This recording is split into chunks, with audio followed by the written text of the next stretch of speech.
Собственно говоря, вот она серпянка. На первый слой с эластичкой серпяночка просматривается. Сейчас вторым слоем мы все это дело утопим. Ну, туда идти не буду, ситуация та же. Вот здесь была очень большая трещина. И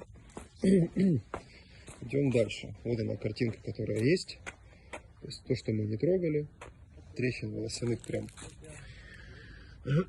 таких якобы незначительных много. Прям много. И вот пришли ко второму этапу. То есть вот тут была значительная усадка конструкции. Вот это все были трещины. Все они отделаны. То есть трещины были зазором в 2,5 угла, над местами 3 сантиметра. Это все дело выровнено. Как могли, состыковали. Бонусом насыпали вот таких вот элементов, где можно было без ущерба это сделать. И, собственно говоря, вот ближе поднесу еще. Вот такая вот ситуация. Красиво, с листиками оранжевыми, осень. Так.